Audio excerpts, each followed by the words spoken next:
What if the most unsettling truth about monsters is not that they exist, but that they are created, not emerging from darkness as independent forces of chaos, but shaped, forced, and transformed by systems that needed them to become something else? In mythology, monsters are often framed as the final form, the end state of something that must be defeated, contained, or feared. Yet when we trace their origins, a different pattern begins to emerge, one in which monstrosity is not a beginning, but a consequence, not a nature, but a transformation that reveals more about the world that produced it than the creature itself. Consider the figure of Medusa, whose image has become one of the most recognizable symbols of fear. Her gaze turns others to stone, her form is seen as grotesque, and her existence is often reduced to that of a threat to be eliminated. But beneath that surface lies a different narrative, one that begins not with monstrosity, but with violation and transformation. Medusa was not always a monster. She became one. And that transition is not random, but imposed, reshaping her identity into something that reflects not her own nature, but the consequences of forces acting upon her. Her story reveals a system where transformation is used not as evolution, but as punishment, where the result is not correction, but distortion. A similar structure can be seen in the existence of Minotaur, a being whose very form is the result of a chain of decisions made by others. The Minotaur does not choose its nature. It is born into it, created as the outcome of broken agreements, divine intervention, and human failure. Yet once it exists, it is treated as the problem itself, isolated within a labyrinth, defined entirely by its role as a monster. What is often overlooked is that the Minotaur is not the cause of chaos, but its product, a living consequence of actions that precede it. Its existence is not a question of morality, but of origin, raising the possibility that monstrosity is something assigned, not something inherent.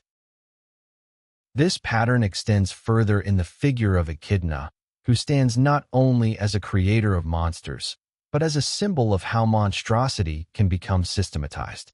Through her lineage, entire generations of creatures emerge, each defined by their deviation from the human form, each reinforcing the idea that what is different is dangerous.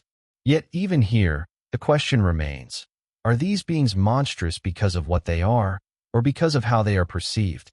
When difference becomes threat, and threat becomes justification, the line between natural existence and constructed fear begins to disappear. What connects these stories is not the presence of monsters, but the process that creates them.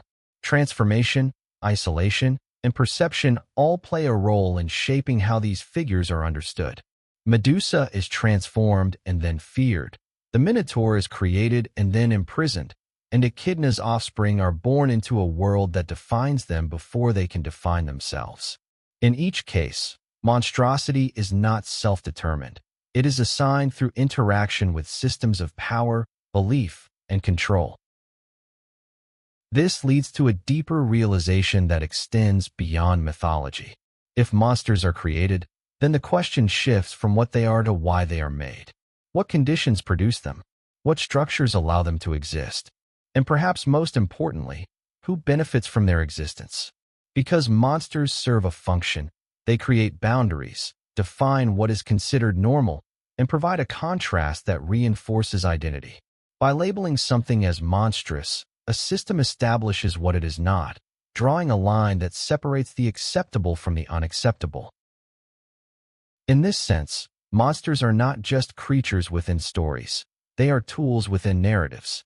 They allow societies to externalize fear, to project internal anxieties onto visible forms, and to simplify complex realities into something that can be confronted and defeated.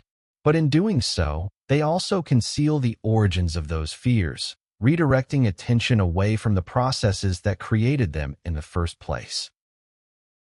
And perhaps this is why the idea of the monster continues to evolve, because it is never fixed.